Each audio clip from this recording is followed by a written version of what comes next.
E aí, galera, beleza? Sou o Peterson. Hoje eu sou a voz da comunidade. Estou aqui com um convidado especial, né? Meu amigo Clemilton. Mano, velho, se apresenta pra galera.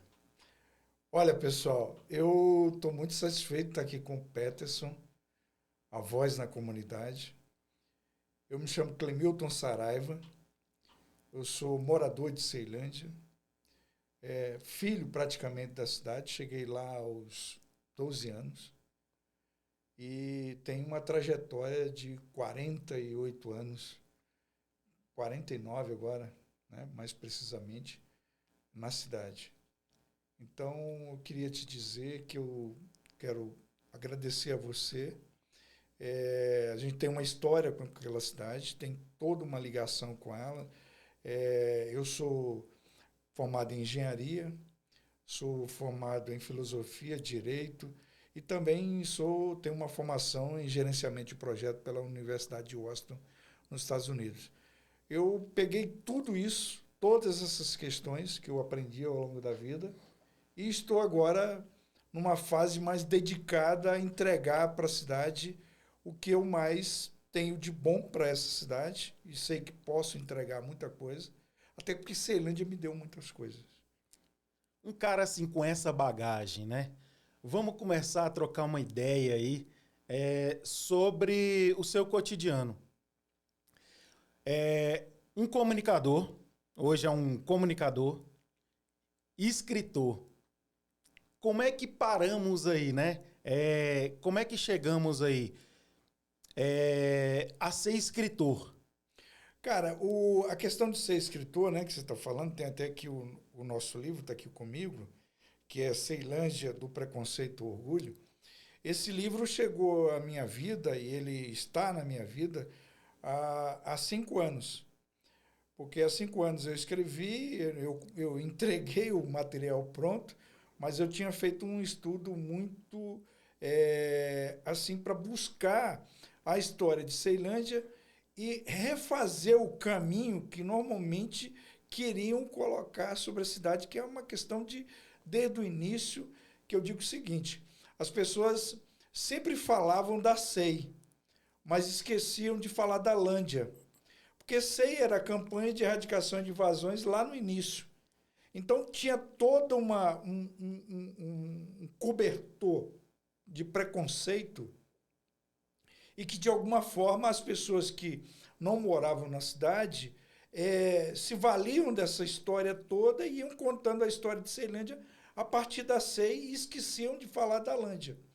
Então eu comecei, a partir desse desmembramento, eu comecei a estudar a história da cidade e ver que a cidade tinha, e que as pessoas que foram para aquela cidade, como foi os meus pais, eles tinham uma história importante, tinham uma história vibrante para contar, mas nunca estava de uma forma assim tão organizada para ir para as salas de aulas em Ceilândia. Porque a preocupação do livro não foi de contar simplesmente uma história, foi de ter um repositório onde a gente traçasse o caminho do começo, meio e fim, né, dessa história que agora prossegue, né, que Ceilândia vai fazer agora 55 anos agora em 27 de março, né, de 2026.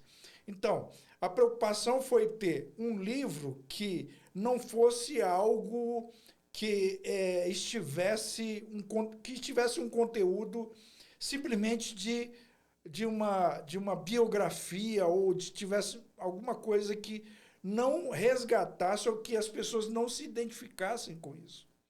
Então a gente começou a escrever esse livro, fomos em 3 colegas, né, de gerações diferentes. Até aqui nessa questão da escritura do livro, a gente teve essa preocupação. Foi pensado. Foi pensado para que a gente pudesse ter a primeira geração, a segunda geração, a terceira geração e que agora a gente já caminha para a quarta geração. Então, ouvir essas pessoas, né, trazer essas pessoas para dentro, para que todo mundo se enxergasse naquelas histórias. E não algo que alguém pensou de alguma forma e disse assim, não, vamos escrever um livro sobre a história de Ceilândia. Não, a gente estava preocupado em descobrir Trazer a vivência. o legado da nossa cidade e o que ela trazia de tão bom e de tão importante para o contexto da cidade, que hoje é uma cidade, que só para você ter uma ideia, Ceilândia, o orçamento do governo do Distrito Federal esse ano está em torno aí de 72, 73, 74 bilhões. Se a gente separa metade disso, que vem do orçamento, que vai para o orçamento de saúde, segurança, e educação, que vem do Fundo Constitucional, nós tiramos aí metade disso tudo aí, fica aí em torno de 36 bilhões, 37, né, bilhões. E aí, o que acontece? Dá para fazer alguma coisa com esse dinheiro? Cara, aí o que é mais importante desse valor, desses 34 bilhões aí, se você separa aí e divide de alguma forma, você vai ver que um terço desse orçamento, dessa questão de arrecadação de impostos, saem de Ceilândia. Então, o Ceilândia entrega aí em torno de 8 a 9 bilhões do orçamento do Distrito Federal. Então, é uma cidade tão importante economicamente, ela não é só grande do ponto de vista de população. Ela é autossustentável? Né? Se ela tivesse hoje um orçamento de 9 bilhões, Ceilândia seria uma das cidades, eu compararia que seria uma das cidades suíças, né? Suíças no Brasil. Ela teria uma melhor infraestrutura, ela teria a melhor educação, ela teria uma melhor infraestrutura de segurança pública.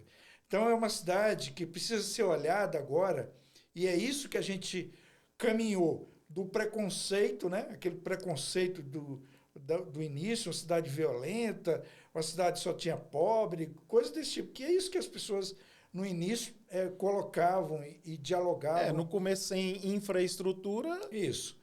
Porque no início você teve lá 88 mil famílias que foram para lá, né?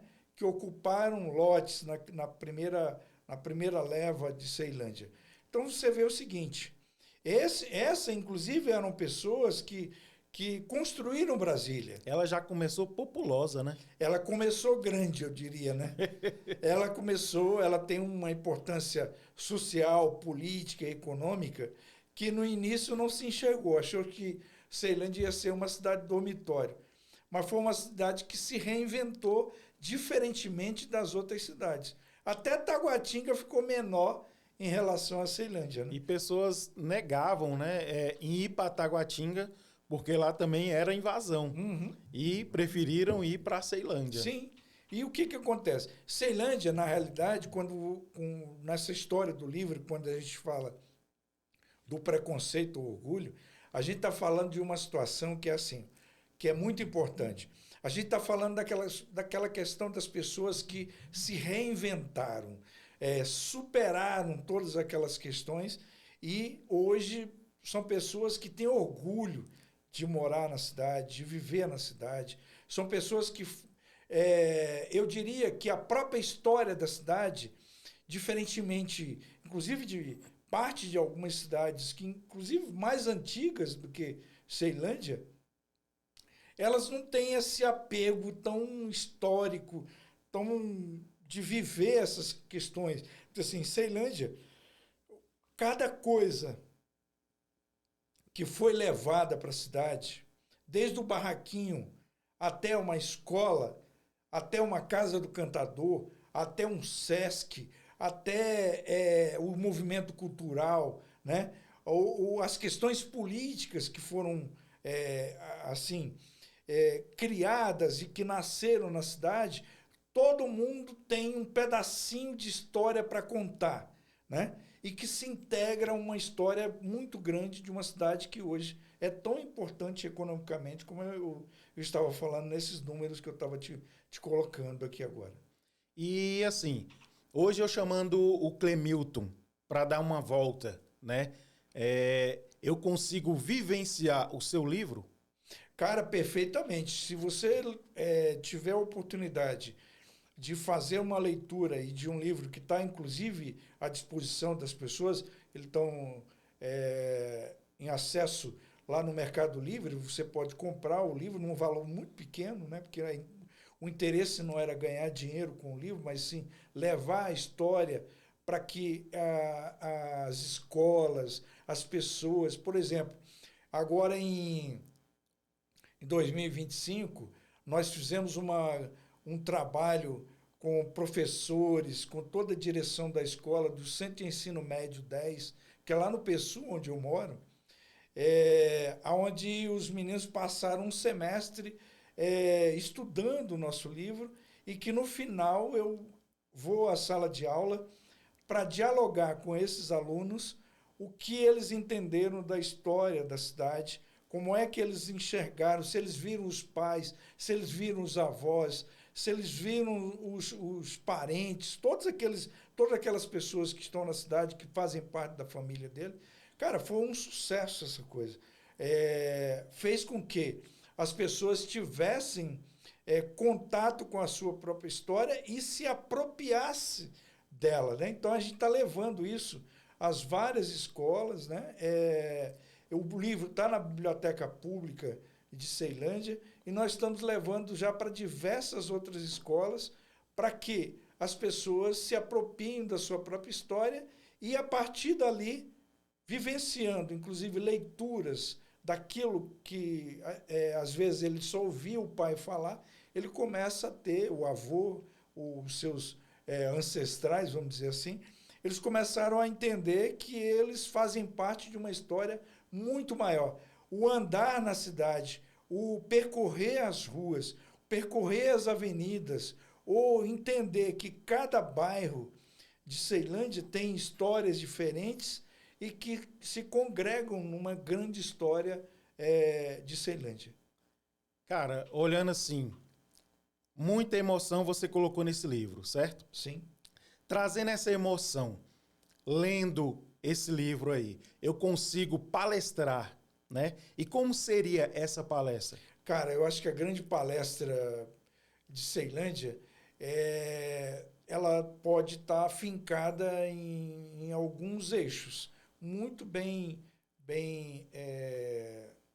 definidos. A primeira fase é encontrar a raiz de uma cidade que sofreu no primeiro início da sua construção, que seria estudar por quais as razões do preconceito e entender qual as raízes disso e o que isso trouxe de tão positivo para uma cidade que vai completar agora 55 anos, que é o orgulho de pertencer a essa cidade. E a outra fórmula é olhar que tudo isso, de alguma forma, gerou um componente que tem um viés muito centrado em cultura, em educação e em desenvolvimento econômico e social da cidade. Quando você começa a estudar essas coisas, preconceito e orgulho, o que isso gerou, né, no mental das pessoas, a gente pode, de alguma forma, passar a perceber que o que Ceilândia, num movimento coletivo, né, de cada cidadão, de cada cidadã, fez com que uma cidade hoje, que não se pode falar do Distrito Federal hoje, e quando se fala do Distrito Federal hoje, aquela coisa da Brasília, né, do plano piloto, a história de Ceilândia se sobrepõe, porque uma coisa está ligada à outra. O plano piloto, que a gente chama de Brasília, a sua história não pode ser contada só pela história da construção em si, dos prédios, da sua estrutura urbana, mas tem que ser contada a partir daqueles que transformaram o que estava numa prancheta em algo concreto, e quem foram essas pessoas e qual a contribuição delas para isso tudo. Então, quando você olha para isso, você volta aí, você vai lá e diz assim, mas onde está toda essa gente? Onde ficou toda essa gente? ela está abrigada nas raízes ali de Ceilândia. Então, você fala de Ceilândia, você tem que enxergar isso. O Carlos Drummond de Andrade, que é um dos maiores escritores e poetas dos nossos tempos, né, um mineiro, ele escreveu no seu livro O Favelário Brasileiro, ele conta a história de Ceilândia e lá tem uma poesia. Essa poesia se chama Confronto, que ele conta exatamente, que esse material está no meu livro, para quem quiser conhecer mais disso, mas o Confronto fala exatamente essa história, que um dia a esquálida Ceilândia e a majestosa Brasília olharam-se, entre elas, olharam uma para a outra e ficaram contemplando o que aquilo tudo se fazia sentido. E uma disse o seguinte para a outra, né? Ceilândia, tão esquálida, mas se coloca numa posição social que diz assim: olha, nós fazemos parte de uma única história, que é a história do gênio brasileiro, né? Que é aquela história da gente, às vezes, olhar a favela e os grandes centros urbanos. Quando um olha para o outro e diz assim, por que um existe dessa forma e o outro existe dessa forma? Mas aí, quando a gente começa a olhar, dentro desse caldeirão de entendimento, a gente começa a ver que tem lá a história do Brasil, né? Então, quando você vai a Ceilândia, ou eu diria que muito das pessoas que vêm de turistas, eles precisam começar a... Se você não conhece o Brasil, se você não tem condições de conhecer o Brasil inteiro, mas quando você vier em Brasília, além de você conhecer a cidade monumento, né, o plano piloto, eu acho que você deveria ir em Ceilândia para você ter um entendimento do que o povo brasileiro é capaz de fazer, né? Quais são os seus monumentos? Ele tem um monumento da sua capacidade de resiliência, de força, de mudar as coisas, mas ele tem também essa coisa de construir, ou de se reconstruir, né? Quando você vai a Ceilândia, você vê que aquele é um Brasil com todas as suas facetas, onde você tem o rico, o pobre, você tem o médio, você tem o esquálido, né? Você tem aquela pessoa que está em dificuldade, mas todas elas convivem irmanamente. Por isso que eu digo que Ceilândia é uma cidade acolhedora, diferentemente de que você vem para o plano piloto, que não é tão acolhedor. É uma cidade, é só uma estrutura administrativa. É um lugar de passagem, né? Não é um lugar que pega aqui e fala assim, poxa, vou para lá para descansar, conhecer. Não tem esse nível de conhecimento todo. Se a pessoa vem de fora, olha aqui a torre de TV, e não for na Ceilândia, não vem em Brasília, né? Eu vejo dessa forma. Agora sim, voltando aí, preconceito, na sua visão, esse preconceito, né, que você coloca aí, que é a visão de muitas pessoas em ter preconceito da Ceilândia, é porque Ceilândia é ligada ao crime ou à pobreza? Eu diria que as pessoas de fora só conhecem Ceilândia, que eu costumo dizer. Eu não falo Perigosa. de Ceilândia, falar de Ceilândia pela porta de uma delegacia. O que vai acontecer sempre? Exatamente. Lá na porta da delegacia vai ter lá só gente boazinha, numa porta de delegacia? Eu diria não, eu não gosto de falar de Ceilândia sobre os assuntos de porta de delegacia. Lá nas portas da delegacia, seja em Ceilândia ou seja em qualquer outra cidade, o assunto vai ser o mesmo. É os conflitos que acontecem na cidade e que, de alguma forma, se propagam como se fosse o retrato da própria cidade. Então, Ceilândia, quando eu estou aqui e quero olhar para você aqui e dizer o seguinte, eu não falo de Ceilândia sob porta de delegacia, porque é uma cidade com quase uma grande Ceilândia hoje, a grande Ceilândia tem para mais de 500 mil habitantes. Então, veja bem, como numa cidade com mais de 500 mil habitantes não haveriam dificuldades, não haveriam problemas. Atrito, conflito. Tudo vai ter. Então, o que eu digo para você? É que quando a gente escreve esse livro, foi um grande desafio para mostrar que o preconceito que normalmente a gente tem para com Ceilândia não é do ceilandense. É das pessoas que ouvem falar de Ceilândia e propagam isso. Eu diria assim, ó, eu já vi em escolas aqui no Plano Piloto, em escolas privadas, que eu fui aqui no Plano Piloto para falar de Ceilândia, e um garoto um dia me falou assim, olha, meu pai disse que o melhor lugar que tem do Distrito Federal é a gente pegar o avião para sair de Brasília. Esse é o melhor lugar. E que Ceilândia, nós nunca devemos ir para lá, porque lá é uma cidade violenta. E aí tu imagina eu e ouvindo tudo aquilo, um garoto falando daquilo, e aí eu fiquei pensando assim, eu digo, meu Deus, olha onde está a raiz do preconceito, né? A raiz do preconceito está num pai mal informado, num pai que pouco conhece o Distrito Federal, né? Ele não conhece o Gama, ele não conhece Planaltina, ele não conhece Braslândia, né? Ele não vai conhecendo São Sebastião.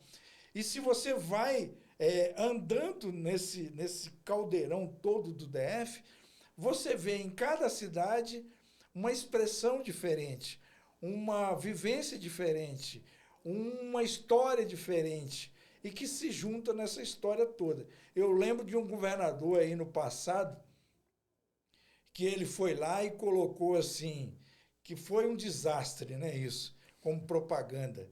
Ele colocou a coisa de que o governo dele era o governo de Brasília, né? Não era GDF, governo do Distrito Federal.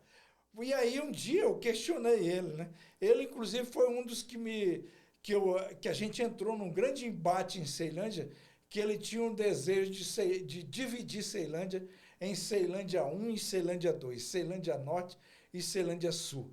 E nós entramos num trabalho dizendo o seguinte, que Ceilândia era indivisível. E aí começamos a mobilizar a população, porque Ceilândia não se enxergava com essas divisões. Ceilândia gostava de ver que Ceilândia era una, né? Que ela é indivisível, que ela é uma cidade muito completa. Tanto é que a gente ainda vê hoje. As pessoas do Sol Nascente e do Pôr do Sol, normalmente quando eles falam assim, onde é que você mora? Aí o cara diz que mora em Ceilândia, né? Porque o Sol Nascente ainda ele sofre ainda um pouco daquilo que Ceilândia sofreu no início. Exatamente. Até ela se estruturar, né? E a gente vê que o cara do Pôr do Sol já não diz que ele não mora no Sol Nascente, né? Ele mora no Pôr do Sol. O Pôr do Sol é outro nível, é outra coisa, né? Porque ele está muito perto do PSU, ele está muito agregado ali a uma infraestrutura urbana já muito mais acessível, né? Onde ele tem uma infraestrutura maior. Mas não estou falando que o Sol Nascente não tem infraestrutura. Eu estou dizendo que a gente ainda carece de muita infraestrutura, né, lá no Sol Nascente, como a gente carece em Ceilândia. Toda cidade em crescimento. E eu vou falar mais, né? Hoje está surgindo dentro da Ceilândia um cara que passou por tudo isso em relação a preconceito, mas preconceito mesmo, que sentiu na pele. Tudo isso que você está falando, chega, eu me emociono ao falar, né? Por quê? Eu vivi isso. E Uma Voz na Periferia hoje está mostrando o lado humano, o lado bom que existe na Ceilândia. Tanto é que Uma Voz na Periferia não mostra não faz nenhum tipo de denúncia, não mostra coisas ruins, só coisas boas, porque temos muito a oferecer na cidade de Ceilândia. E Uma Voz na Periferia veio para mostrar, né, o lado positivo dessa cidade tão grandiosa, que você tanto fala, enche a boca para falar, mas tem que ser dessa forma mesmo. Porque hoje eu compro essa briga de mostrar que temos sim condições, né, de mudar essa visão. E eu estou fazendo esse resgate. Está surgindo também, e eu vou te chamar para fazer parte, de um movimento, um evento que eu estou criando lá, para poder resgatar as brincadeiras antigas, para poder resgatar memórias, para que hoje tenhamos uma evolução, precisamos retroceder. Hoje os jovens precisam saber o peso que é você dar bênção para o pai, você dar bênção para a mãe, né? E pedir, por favor, resgatar isso. Não temos mais isso. E eu estou fazendo isso sem viés político, pedindo a ajuda de todos, porque esse projeto ele não pode ter um dono. Ele não pode ser o Peterson criou, não. Tem que ser criação de todo mundo. Coletiva, envolve emoção. Sim. Não é porque estamos em um ano político que isso aí não pode dar certo. Esse movimento que eu estou fazendo, né? E eu estou convidando você, já de antemão, a fazer parte desse projeto que eu estou lançando. Para que a gente resgate isso e traga as memórias verdadeiramente de quem viveu, né, vivenciou, porque a gente precisa passar para um pai que não nasceu e não foi criado na periferia, que o filho dele vai ser muito mais acolhido lá do que aqui no Sudoeste, Noroeste, né, Lago Sul, Lago Norte. Essa banda meio que esquecida. Não podemos tratar também eles como burgueses. Temos que dar essa oportunidade para eles também, né? Sim. Qual a sua visão, né, sobre isso que eu acabei de colocar aqui? Cara, uma das coisas importantes que a gente trabalhou e nesse período que a gente ficou estudando a história da cidade, uma das coisas que eu mais me preocupei foi de entender qual era a infraestrutura de educação que nós temos na cidade. Nós temos 101 escolas públicas em Ceilândia, uma das maiores infraestruturas que você tem no Brasil, numa região tão, vamos dizer assim, pequena do ponto de vista de espaço físico, né? São 101 escolas públicas e 13 escolas de ensino médio. E o que a gente mais nos preocupou foi o seguinte: quanto dessa infraestrutura ela está a serviço de construir um cidadão mais pleno para a nossa cidade. Você vê que Ceilândia, você tem hoje diversas escolas que são referências para o Brasil. São referências do ponto de vista até do Enem, de outros medidores que a gente tem no sistema educacional no país. E dos grandes desafios que a gente começou a percorrer foi nesse sentido. A gente tem que fazer com que o sistema educacional da cidade dialogue com aquela aldeia, né? Eu tenho quando eu estava estudando filosofia, tem um filósofo russo que chama-se Mayakovsky, né? E Mayakovsky falava de uma coisa muito importante que era primeiro você tem que aprender a celebrar a tua aldeia para que ela possa ser depois algo universal, para além das suas fronteiras. Então, quando a gente pensa a nossa aldeia Ceilândia, né, e que a gente fala com essa propriedade, é porque a gente enxerga que Ceilândia, do ponto de vista de tudo aquilo que ela construiu dentro desse processo social, né, para ser o que ela era, e o que ela é, e o que ela tem condição de projetar para o futuro, nós temos que fazer com que o sistema educacional da cidade, dessas escolas públicas, e mobilizando também as escolas privadas da cidade, que já são muitas, para que esse sistema comece a dialogar com toda essa história que nós temos da nossa cidade, para que a gente possa fazer com que todas as pessoas que vão passar pelos os bancos das nossas escolas, eles tenham um orgulho de pertencer a uma aldeia que, aos poucos, era tão pequenininha, né, do ponto de vista daquilo que foi a história lá da SEI, e que agora a gente fala da Lândia, a grande cidade, né? Lândia quer dizer cidade.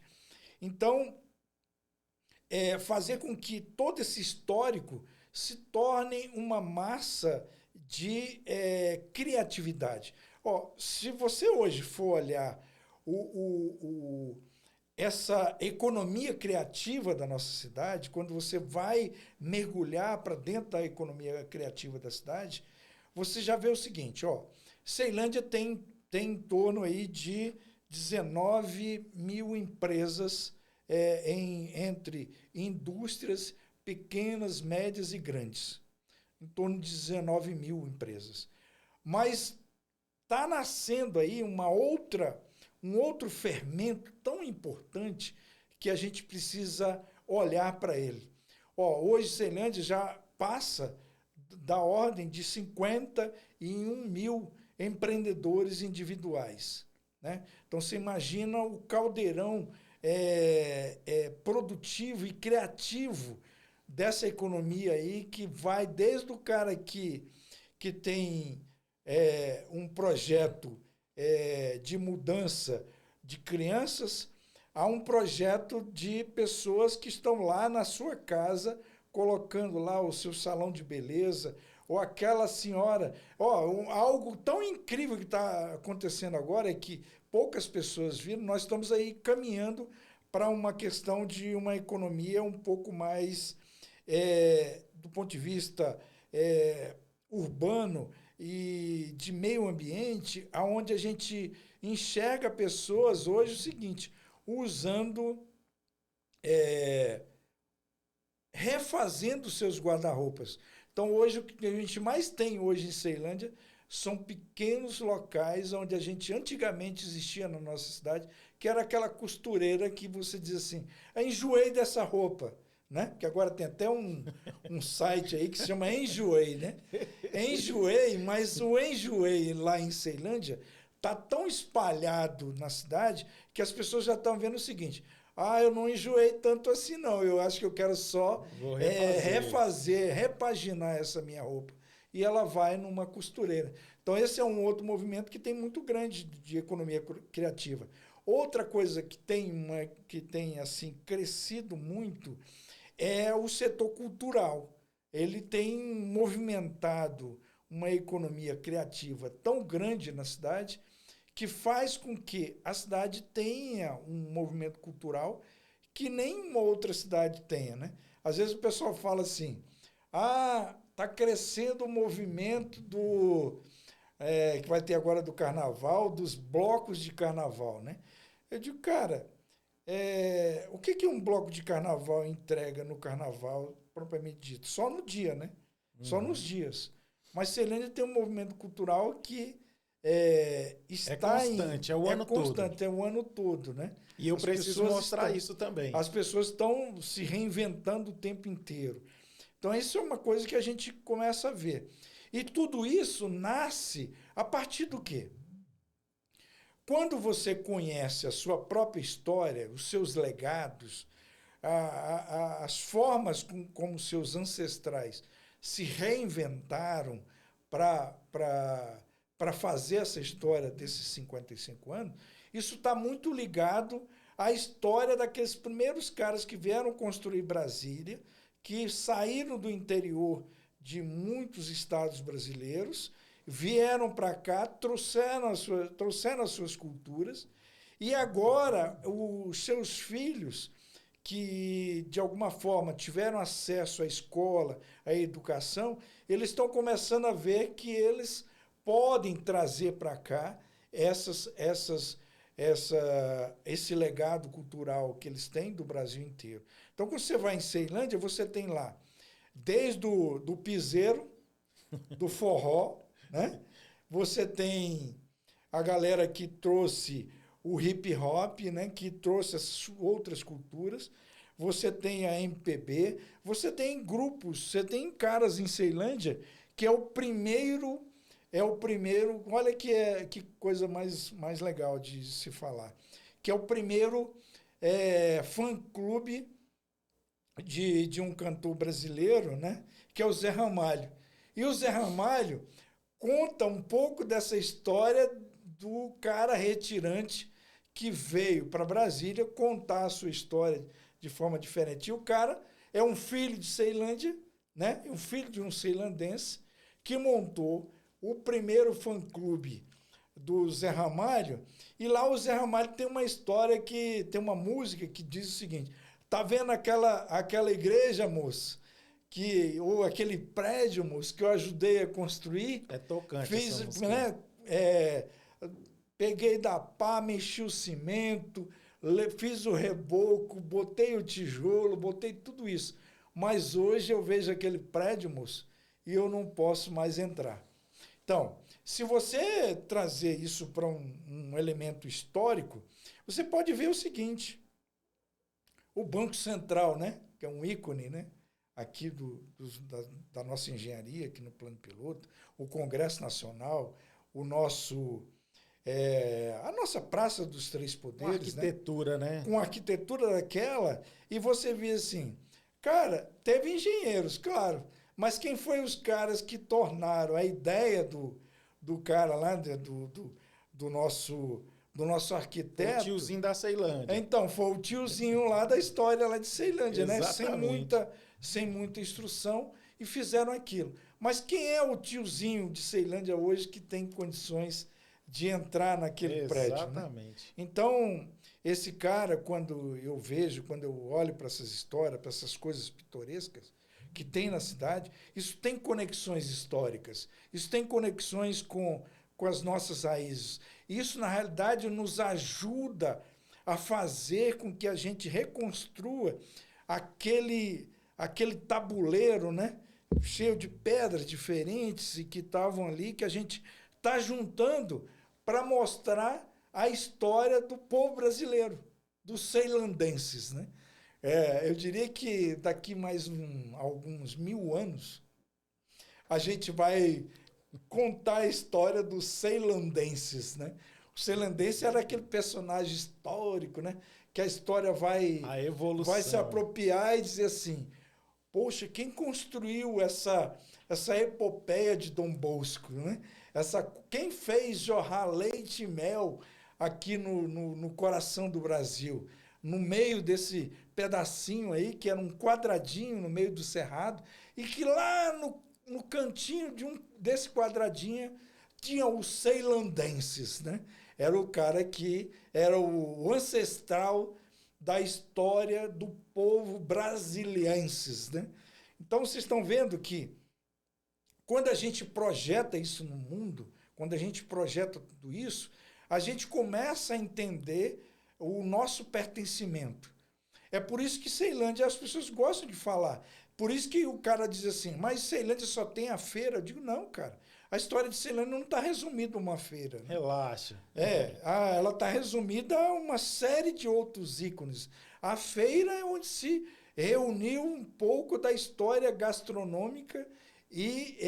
porque era o que tinha para fazer na Ceilândia. Na verdade, foi era ir lá o na início daquela coisa do cara que, no final de semana, ele trabalhava no Plano Piloto, nas obras aqui do Plano Piloto, mas ele chegava no final de semana, ele tinha alguma coisa para vender. Né? Exatamente. E a gente tem uma história muito legal, que às vezes as pessoas tentam vê-la de forma preconceituosa, que era a Feira do Rolo.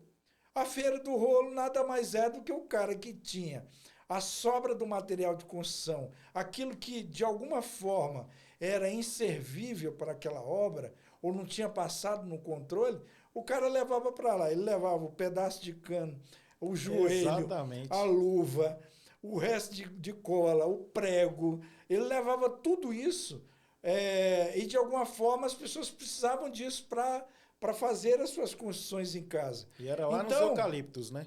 É isso. Então, tudo isso, quando a gente vai mergulhar nessas coisas, vai dar um sentido histórico para isso, a gente começa a desmontar aquela história do preconceito, né? Então, a Exatamente. gente viu que é o seguinte, muitas pessoas se fizeram e ganharam visibilidade a partir da hora de contar essas nossas mazelas, né? Que de alguma forma não era a mazela maior da cidade. Porque quem era o grande personagem? As pessoas, a gente da cidade. Então, eu, por exemplo, quando eu cheguei no PSU, que o PSU já vai fazer 40, né, fez 49 anos, eu estou lá desde março de 1978, que eu fui para o PSU com a minha família, né, com Tem o os quê? meus pais. Uns 10 aninhos? O quê? Eu tinha 12 anos, em torno de Aí, 12 anos. rapaz. Então, isso eu já tinha vindo do Gama, tinha ido para Guariroba, né, que é outro bairro de Nem o Ceilândia. lugar prestou, só o pessoal. Só, e aí depois o pessoal foi que me deu tudo isso. Lá onde meu pai se reinventou, colocou comércio, depois foi servidor público.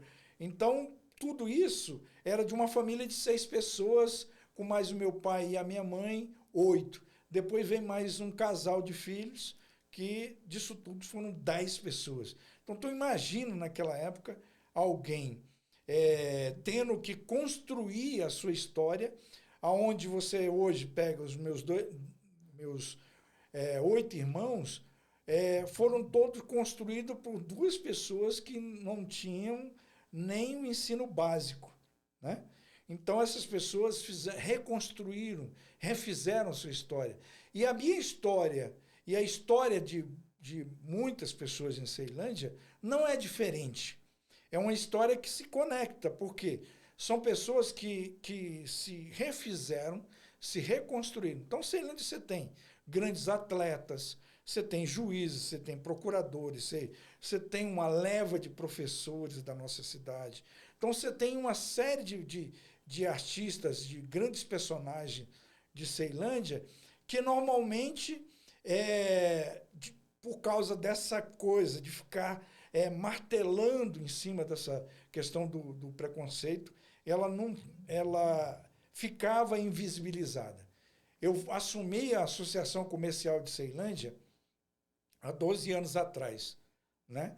Eu fiquei 12 anos à frente da Associação Comercial e eu me predispus a fazer um diálogo com a imprensa, com os formadores de opinião, com a população de Ceilândia, com os movimentos culturais, com os movimentos sociais, de tal forma que eu passei a falar da cidade de uma forma mostrando o seu potencial econômico, cultural, político, né?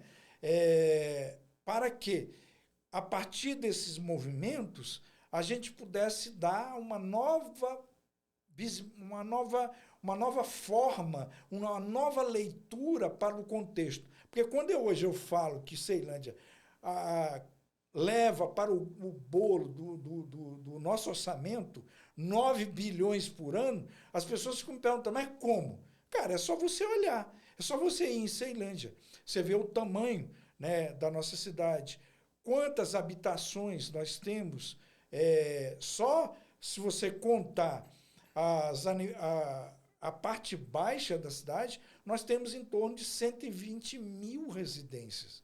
E quando você empilha já as coisas para o que nós temos na cidade, nós triplicamos ou quadruplicamos esse movimento na cidade. Então, isso gera renda, gera emprego. Se você olhar aqui, hoje, em Ceilândia, você tem em torno de 160 mil pessoas, em 165 mil pessoas que estão diretamente mobilizando a economia ativa da cidade, a economia produtiva. Se você tira metade dessas pessoas, parte dessas pessoas trabalham em outras cidades ou aqui ou no plano piloto, né? Mas se você olhar a outra metade, ela trabalha dentro da própria cidade. Então, é uma cidade, uma das cidades que mais gera emprego e renda no Distrito Federal, localmente.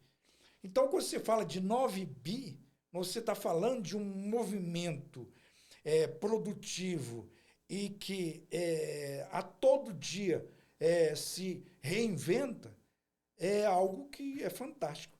Por quê?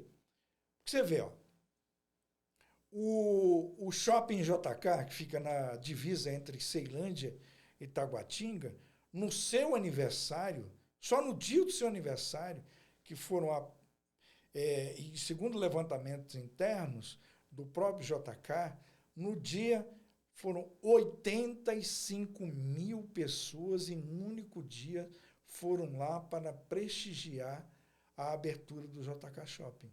E hoje, o próprio grupo, né, que é o grupo do Paulo Otávio, eles dizem que o JK Shopping, em importância, em mobilização, em acolhimento, em pertencimento, em geração de emprego e renda, né? Só aquele shopping lá geram em torno de quase 3 mil pessoas Bem rentável, trabalhando diretamente dentro do shopping. E o Grupo Paulo Otávio diz que ele é um dos shoppings onde a população mais acolheu e que tem um pertencimento muito grande naquela cidade. Então você vê o seguinte, lá em Ceilândia, quando você vai para dentro dela, você vai fazendo uma leitura, você vê os grandes investimentos que estão hoje na cidade. Nós temos uma rede de drogaria aí dessas que tem amplitude no Brasil inteiro, que ela tem numa única cidade, que é Ceilândia, e que nenhuma outra cidade no Brasil comparável a Ceilândia tem uma rede de lojas do tamanho que ela tem dentro de Ceilândia. Então, será por quê que as pessoas estão indo para lá investir? Você tem aí outras redes de fast food que foram para a cidade, que estão lá. A única coisa até hoje que eu não enxergo é porque o McDonald's ainda não está em Ceilândia. Ele só está nas beiras de Ceilândia. Está tentando ali nas beiras, mas nunca foi para dentro da cidade. Na época que eu estava na associação comercial, eles foram até lá, mas colocaram uma série de dificuldades, mas a gente apontou que a cidade precisa desses ícones, né? E você já tem redes de fast food dentro da cidade que estão lá e que tem redes muito grandes. Se você olhar para dentro de Ceilândia, a quantidade de girafas que tem em Ceilândia é gigantesca. Não estou aqui nem fazendo nenhuma propaganda, mas estou dizendo o quanto que é uma cidade de oportunidades. E é por isso que a gente chama as pessoas que estão nos vendo e ouvindo para que vão conhecer Ceilândia. Se precisarem da minha assessoria também, por favor, nos procurem que a gente pode fazer uma radiografia, porque a gente fez um estudo muito completo.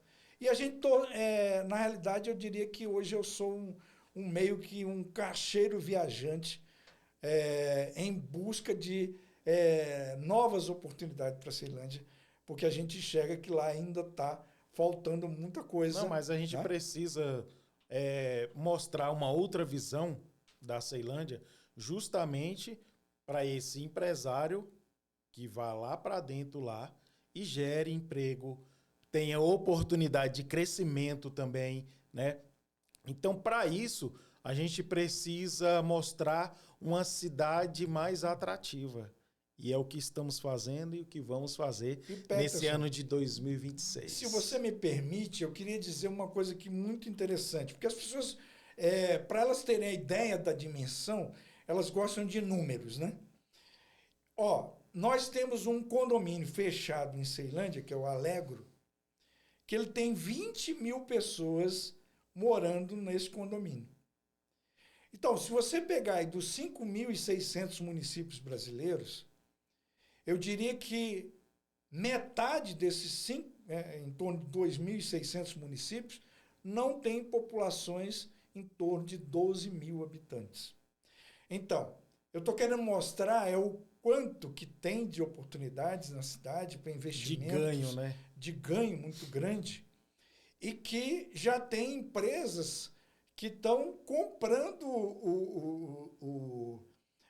as grandes áreas da Terracap em Ceilândia para fazerem Tô vendo essa movimentação para mesmo. fazer investimentos na cidade. Eu tenho ouvidos que tem para ser construído em Ceilândia em torno de 30 mil apartamentos em Ceilândia. Se você vai ali na Avenida do Hospital, nós já temos ali em construção em torno de 6 mil apartamentos naquela região da via do Hospital de Ceilândia. Se você vai para aquela outra via da Fundação Bradesco, a quantidade de oportunidades que nós temos lá é gigantesca. E Ceilândia se coloca como a região do maior número de atacarejos que a gente tem no Distrito Federal numa única cidade. Porque às vezes, cidades aqui do Distrito Federal, o cara tem um atacarejo ali, um ou outro, ou dois, né? Em Ceilândia, se você olhar... E é uma procura incessante. Se você olhar na Grande Ceilândia, a quantidade de atacarejos na área de alimentação é gigantesca. Por quê? Você vê hoje, pesquisas que a gente fez, que boa parte das pessoas que vão aos atacarejos, metade são de Ceilândia e metade são de outras regiões de Ceilândia. Vem de fora para buscar. E Ceilândia está mostrando que é um corredor de grandes oportunidades. Porque se você pegar a BR-070 e seguir para Águas Lindas, que é a nossa cidade vizinha, que até há pouco tempo era o lugar de pessoas... Ali eu acho que é Ceilândia também. Que ela deixava Ceilândia e ia para Águas Lindas. E Águas Lindas agora está se tornando um outro polo de atratividade econômica gigantesca, né?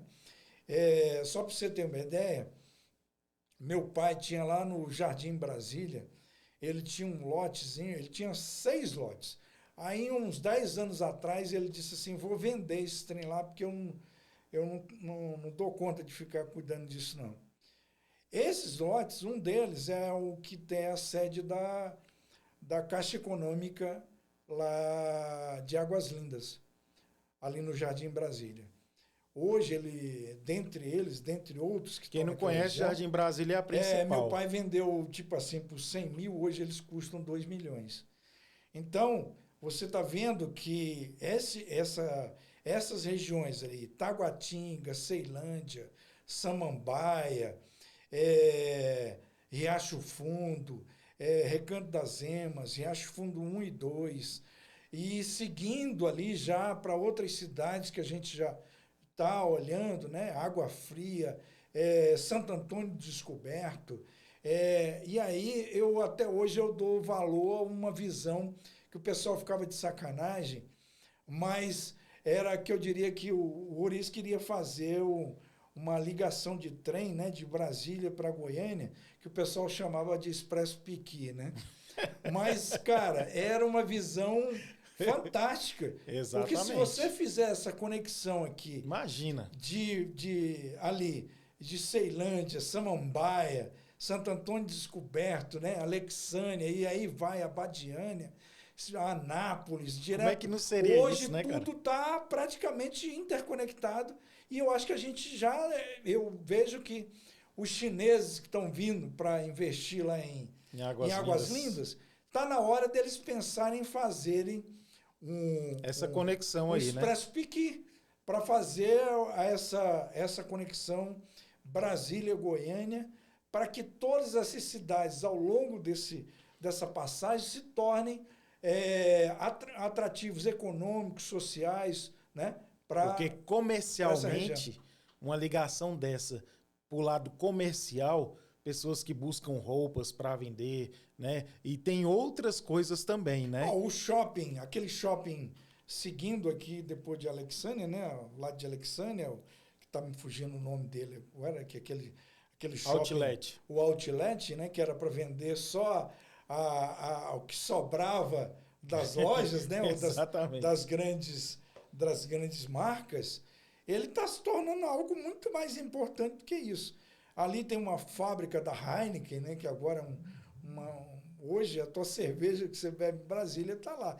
Então eu vejo que é o seguinte, a minha visão econômica, cultural, eu vejo que o Expresso Piqui ele é tão importante hoje e que o Rori estava certo. Outra é que os chineses agora já estão dizendo o seguinte, vamos interconectar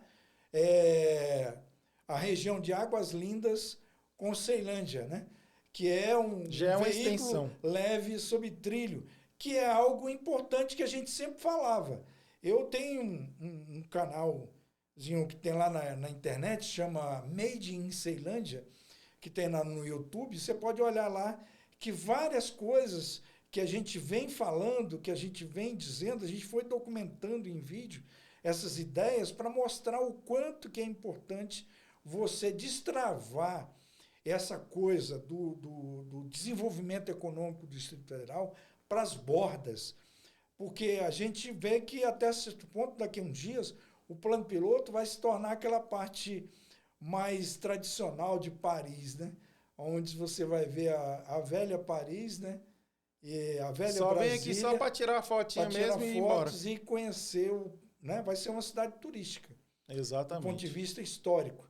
Mas e a cidade para economia, para poder manter essas populações, né, em torno do Distrito Federal? Se você olhar a população do DF para mais de 3 milhões, mas quando você junta o entorno, nós vamos aí para milhão tá mais lá.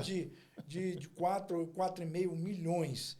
E a gente precisa gerar oportunidade de emprego e renda para essas regiões e enxergar o potencial econômico, cultural, histórico, né?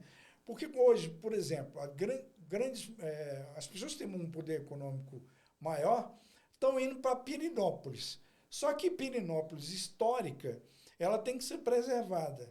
E as pessoas estão descobrindo aquelas regiões, que são regiões serranas, são regiões onde a gente pode resgatar as histórias, né? Se você for a Pirenópolis, você tem lá conexões históricas que giram aí o ciclo do ouro e do sal, né? E da venda de carne que ligava a Bahia a Mato Grosso, né? Que é a Estrada Real, que tem todo naquelas regiões. Então a gente precisa nos conhecer.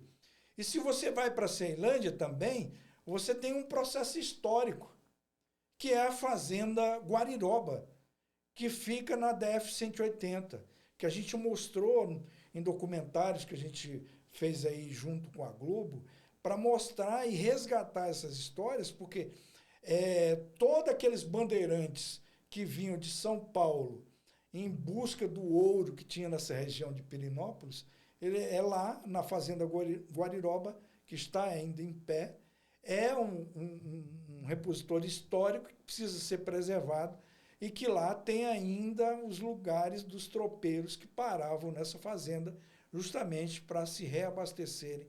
E lá era ponto de reabastecimento dessas caravanas que vinham de São Paulo, que passavam por Lusiânia e que seguiam essas coisas. Porque a Fazenda Guariroba, historicamente, toda a Fazenda Guariroba pegava o município de Lusiânia e que é onde está essa região de Ceilândia, que a gente precisa resgatar as histórias desses processos todos.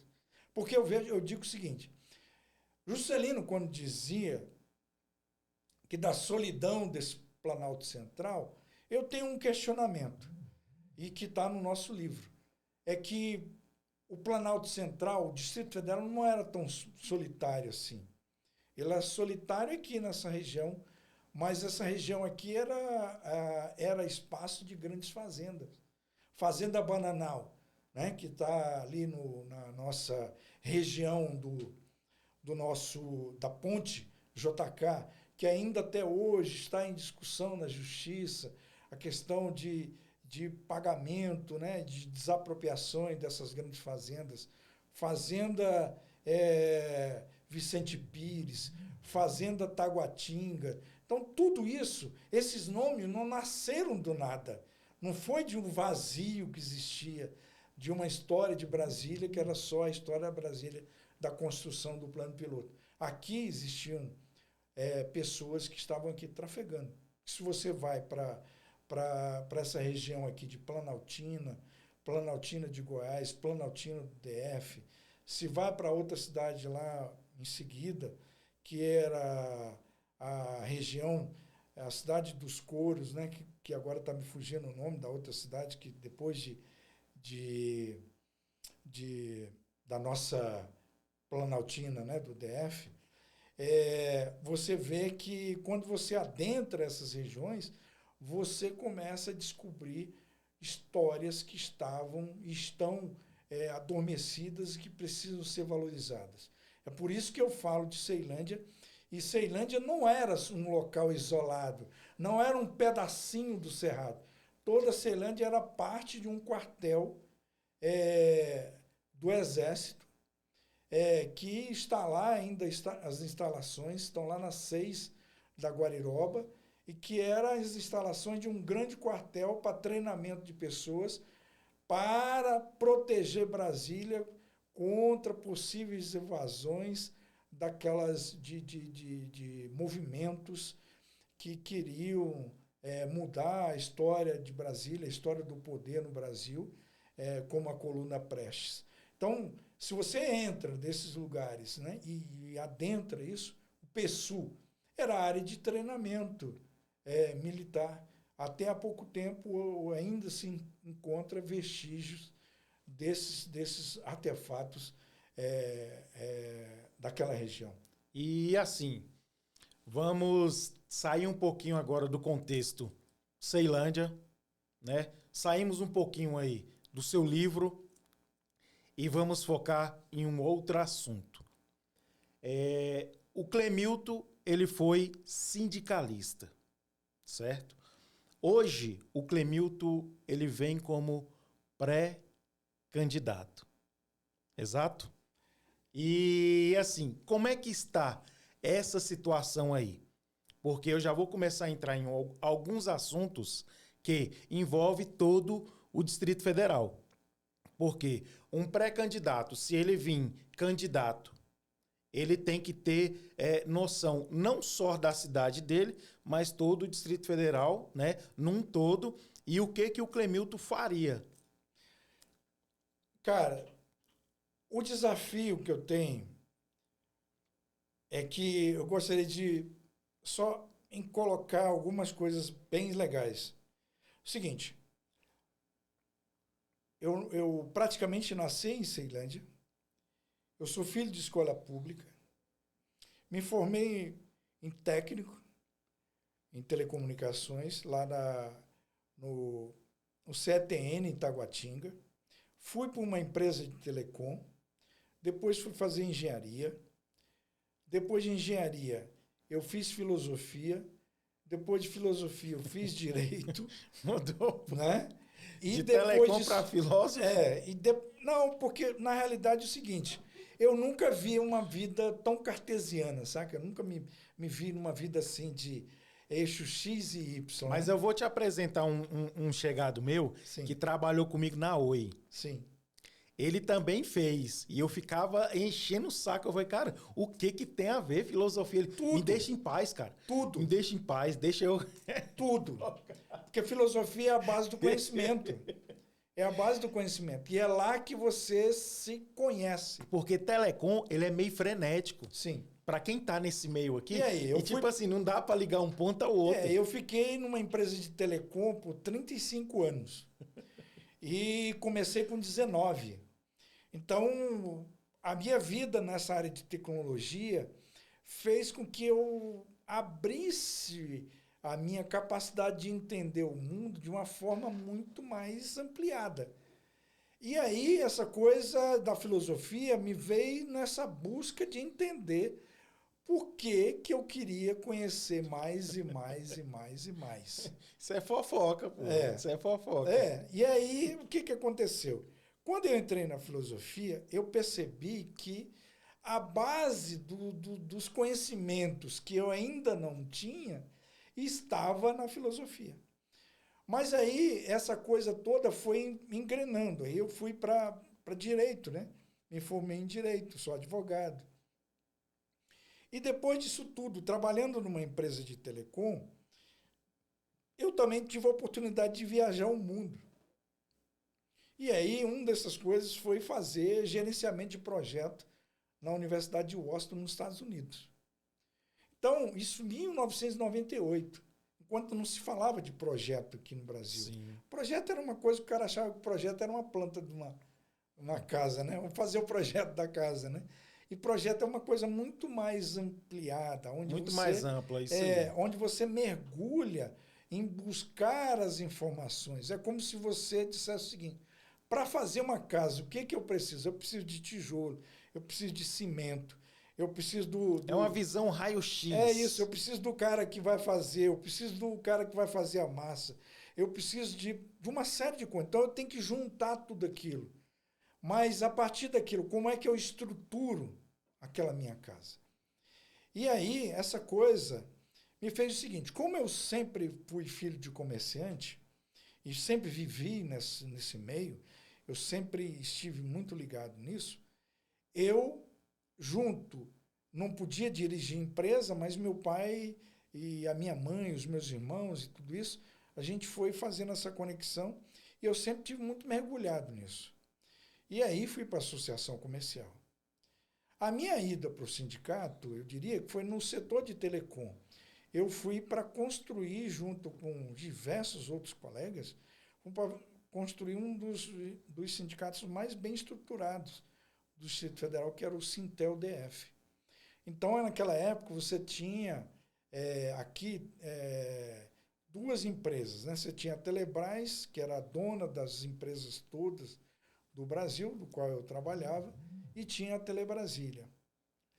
E aí a gente tinha o sindicato para poder fazer essas conexões de diálogo dos nossos salários, dos nossos planos de carreira, tudo isso. E aí eu fui mergulhar nisso também, mas nunca deixando a área de telecom. E depois da Telebrás, com a privatização, eu fui, em 98, eu fui para a Agência Nacional de Telecomunicações, que era a Anatel. Lá eu fui conhecer o mundo de telecom de uma forma muito mais ampliada, e aí eu tive a oportunidade de fazer todo um trabalho voltado para ser um regulador de serviços de telecomunicações. Já era um outro patamar. Eu já misturava técnica com economia e com capacidade de diálogo para juntar essas coisas e formar projetos para regular serviços já num ambiente privado. Então, eu era o cara que, além de regular economicamente aquelas empresas, eu estava muito mergulhado na questão do resultado disso para as pessoas, né? Como que aquilo ia se transformar em fazer com que hoje você tenha celular para todas as pessoas e acessível para todos, em todos os lugares do país, né? Então, hoje você tem praticamente muito poucos os lugares que você não tem um celular, né? E aí, a partir disso, gerar novas oportunidades, uma nova visão de economia, né? Aí, essa coisa de sair dessa questão e ir para presidir uma associação comercial, fez com que eu te dissesse aquela coisa toda que me fez ver uma cidade de uma forma mais integrada, de uma forma projetizada, né, vamos dizer assim. E aí fez com que eu enxergasse que eu podia estar contribuindo muito mais efetivamente em outros campos, porque se vai ampliando o seu campo de visão. E ser candidato não necessariamente quer dizer que você colocou o seu nome à disposição, mas isso tem toda uma questão de viabilidade econômica, técnica, eleitoral, tudo isso está num conjunto de coisas. O meu nome hoje está à disposição, né, da sociedade ceilandense, mas quem vai dizer se eu estou realmente, se eu tenho essa conexão toda, vai ser as pessoas. Porque eu vejo o seguinte, cara, eu fiquei cansado nesses longos anos, eu comecei a militar em política com 18 anos. Brasília nem tinha ainda a independência política. Mas eu comecei a trabalhar tudo isso e comecei a entender como a política podia e pode transformar a nossa cidade, o nosso espaço urbano, transformar o Distrito Federal. Se transforma com pessoas que tenham legados, que tenham capacidade técnica, que tenham capacidade política de enxergar quais são as peças que você tem que mover dentro da cidade para que todo o coletivo tenha esse resultado. Eu diria que eu tenho essas questões, mas agora, com toda certeza, tem aí uma questão de que as pessoas do outro lado possam me ver com essa capacidade de fazer com que todo esse meu conhecimento, toda essa minha capacidade, toda essa minha forma de fazer com que esse todo entendimento do mundo se transforme em questões como Ceilândia, ela precisa passar por questões estruturantes de mudança muito grande. Nós precisamos ampliar o metrô da cidade. Nós precisamos levar com que a cidade tenha escolas com maiores infraestruturas, porque nós temos 101 escolas, mas nós precisamos de infraestrutura nessas escolas, que vão desde infraestruturas físicas como humana, como questões de você, por exemplo, cobrir uma quadra de esporte para que os alunos tenham uma boa condição dentro das escolas. Nós precisamos ter na cidade uma ampliação do ensino integral para que essas nossas capacidades criativas que a gente já enxerga em alguns pontos, elas possam ser multiplicadas, né? Você precisa de um novo hospital para a cidade. O que nós temos hoje na cidade é um hospital capenga, que era uma policlínica que todo mundo foi fazendo ali um puxadinho, foi emendando daqui e dali, e que agora essa infraestrutura já não dialoga, já não entrega para a cidade uma nova capacidade de atender a população. Porque eu vejo o seguinte, ali na região da UPA, a primeira UPA de Ceilândia, nós temos a infraestrutura para construir um novo hospital para atender Ceilândia, para atender o Sol Nascente, para atender o Pôr do Sol, para atender outras cidades próximas. Então, nós precisamos ali, naquele espaço, uma nova infraestrutura do hospital de base, ser o segundo hospital de base de Brasília. Não seria só um hospital com alguns leitos. Seria um hospital que teria uma infraestrutura para atender uma variedade de especialidades clínicas e médicas, num espaço que está ali congregando ali 70% da população do Distrito Federal. Então, lá em Ceilândia tem esse espaço para isso, né? A gente ultimamente tem falado como a própria retomada do centro administrativo. Eu defendo a descentralização da gestão pública do Distrito Federal para aquela região. E eu defendo não simplesmente porque o centrado. Eu diria que é o seguinte, é uma descentralização, inclusive para diminuir custos. Custos. Hoje você gasta aí para mais de 4 a 5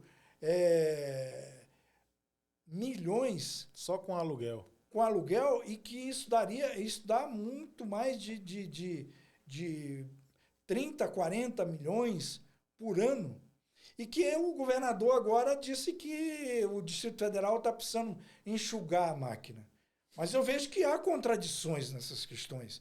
E eu estou falando aqui não em condição de que alguém que é contra o governo ou deixa de... Cara, eu sou um cara que é o seguinte, eu lido com os fatos. Não dá para você ficar querendo passar pano na manga naquilo que está errado.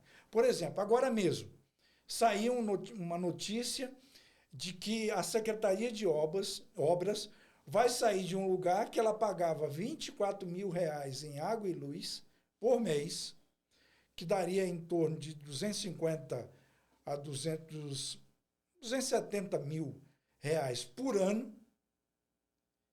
e vai para um prédio que ela vai pagar 270 mil reais por mês de aluguel. Veja bem, ele pagava 270 mil em água e luz num ano. E ele agora vai pagar 270 mil em aluguel. Isso dá para mais de 3 milhões no prédio de uma infraestrutura privada e que eu fico me perguntando, como é que o governo quer economizar, que precisa economizar recursos, e que de repente aluga prédios novos, e que você tem o Centrade com toda a infraestrutura, com infraestrutura urbana, com infraestrutura de transporte, com todo aquele espaço para fazer com que aquela infraestrutura toda que você tem hoje, uma descentralização de todas as atividades públicas, onde secretarias não dialogam entre si, ficam em prédios diferentes. Aí fica complicado. O governo não é um governo que de alguma forma não tem diálogo, e que isso reflete, inclusive, na própria gestão do governador. Você vê que o governador não está bem avaliado. É um dos governos mal avaliados no Brasil. E ele está mal avaliado por quê?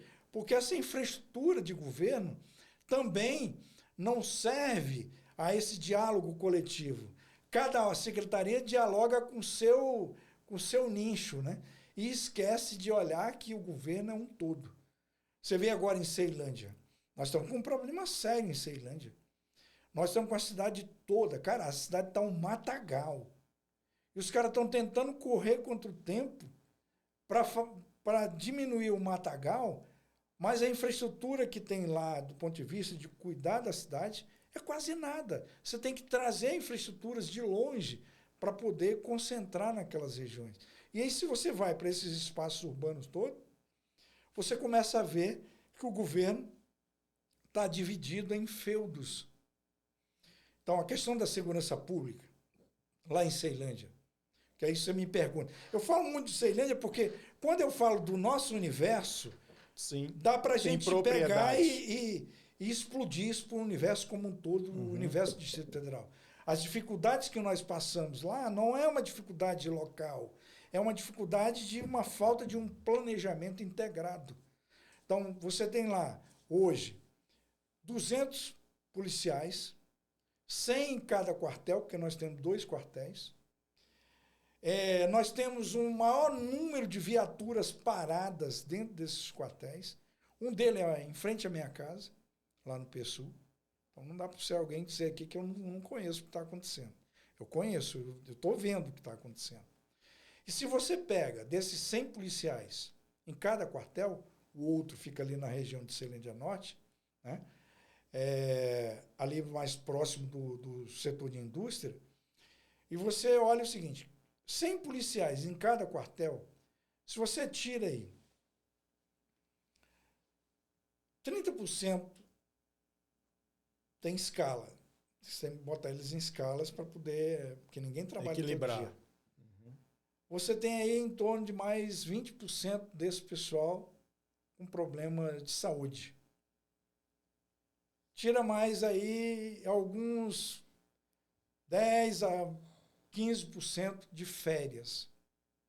Tira mais 10% deles que tem que ficar à disposição de órgãos públicos na região.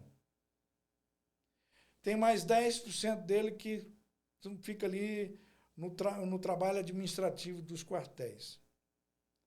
Se você olhar, você não tem 20 policiais trabalhando efetivamente na cidade. Isso em cada quartel. Então, você começa a olhar que a situação é crítica. E Ceilândia, há pouco tempo, mesmo agora mesmo, nós tivemos um problema na região central, que disseram que era um problema de segurança pública. Não é necessariamente um problema de segurança pública. É uma falta de presença do Estado naquela região. É uma falta de requalificação e um trabalho de requalificação urbana naquela região.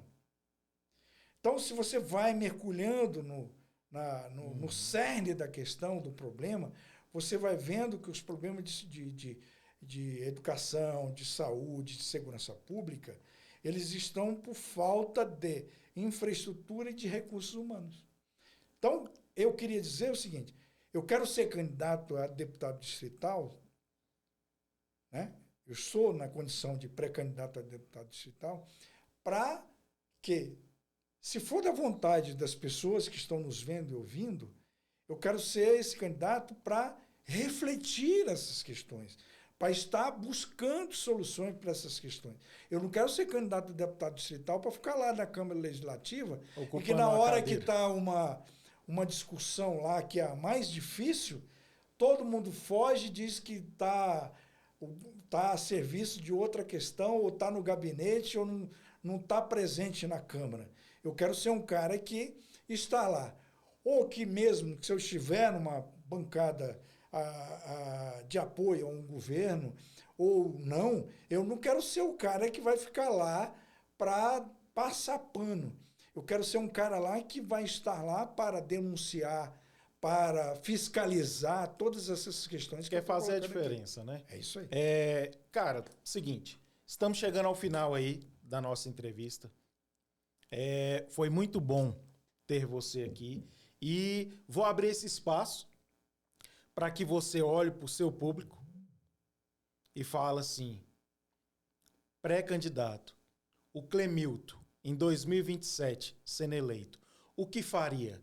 Então, assim, eu libero esse espaço aí para você, para a gente terminar aqui, né, a nossa entrevista e para você mostrar, né, por que o povo tem que votar em você. Precisa votar em você, tá querendo mudança, melhorias, né? Mostra aí o espaço, esse espaço tá cedido para você, para o Clemilton olhar para o seu público e falar assim, tô chegando. Pessoal, primeiro eu sou grato por ter tido esse espaço. Mas eu quero dizer a vocês o seguinte, eu sou pré-candidato.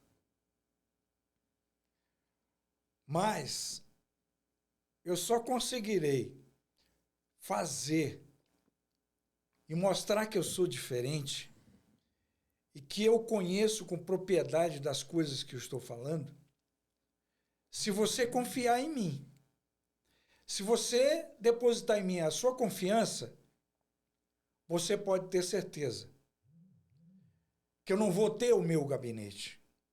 Nós vamos ter o nosso gabinete. Você que está comigo. Eu vou ter um espaço político e vou ter um mandato que foi delegado por você. E a você eu quero prestar contas. Eu não quero ser mais lá naquela Câmara Distrital, a bater palmas ou me acovardar diante dos problemas. Eu quero ser o cara que vai ser a diferença.